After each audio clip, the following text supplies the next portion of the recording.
আসসালামু আলাইকুম। Welcome back to my channel. আশা করি সবাই ভালো আছেন। আমিও আল্লাহর রহমতে ভালো আছি। আবারও নতুন একটা ভিডিও নিয়ে চলে আসলাম। আজকে সকালবেলা উঠেই ছেলেকে নিয়ে স্কুলে চলে গেছি। আজকে আপনাদের ভাইয়া যেতে পারবে না, তাই আমার যেতে হয়েছে। আমি ওদেরকে নিয়ে গেছি। এই যে গাড়ির জন্য দাঁড়িয়েছিলাম, এখানে ফাঁকা রাস্তায় পেয়ে ছোট ছেলে তো মহা খুশি। তারপরে স্কুলে দিয়ে এসে বাসায় আসলাম। এসে দেখি আপনার ভাইয়া বাসায় আসছে।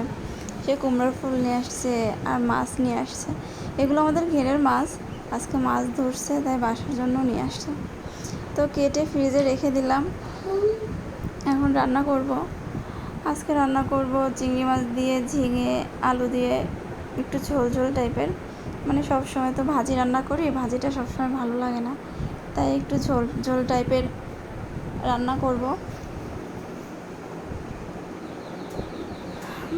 প্রথমে যে মশলা রসুন জিরা বাটা দিছি, তারপরে আপনার হলুদের গুঁড়া ঝালের গুঁড়া দিয়ে সুন্দর মতন কষাই নিছি। সুন্দর মতন কষে ওইটা কষানো হচ্ছে। আমি আবার এদিকে কুমড়োর ফুল দিয়ে বেগুনির মতন ভাজবো। তা আবার এখানে একটু ডোটা মাখায় নিচ্ছি। এইখানে দিছি চালের গুঁড়া, ডাল বাটা, তারপরে হলুদের গুঁড়া, ঝালের গুঁড়া, লবণ দিয়ে সুন্দর করে মেখে নিয়ে তারপরে এর মধ্যে দিয়ে ভেজে নিব। মানে আমি এমন কুমড়োর ফুল দিয়ে অনেক রকম কিছুই করি। চিংড়ি মাছ দিয়ে বড়া বানানো হয়, আবার এরকমটা করেও খাওয়া হয়। যেরকমেরই বানায় সেরকমেরই ভালো লাগে। আমার তো ভালো লাগে, আপনাদের সবার কেমন লাগে জানি না। তো জানি না। তারপরে এই যে এটা ভাজা হয়ে গেছে। এখন ঝিঙেটাও প্রায় হওয়ার পথে। ঝিঙেটাও হয়ে গেছে। এখন রান্না করব, মাছ ভাজি করব। আজকে তেলাপিয়া মাছটা রান্না করব। এই যে হালকা একটু আমি মাছটা ভেজে নিছি।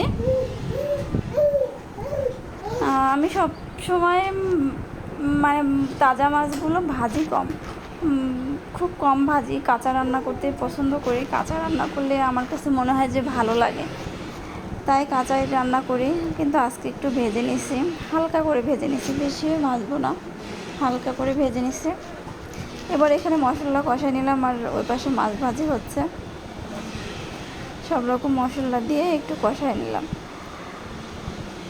আপনাদের ভাইয়া আজকে বলছে যে তেলাপিয়া মাছ রান্না করতে। ওর আবার এই যে তেলাপিয়া মাছ টাটকা টাটকাই ভালো লাগে। এবার এই যে ভেজে নিয়ে দিয়ে দিলাম। প্রায় রান্না হয়ে গেছে। একটু টমেটো দিয়ে দিলাম, শেষ সময় একটু টমেটো দিয়ে দিচ্ছে। এই যে তারপরে একটু গরম মশলার গুঁড়া দিয়ে ঢেকে দিছি।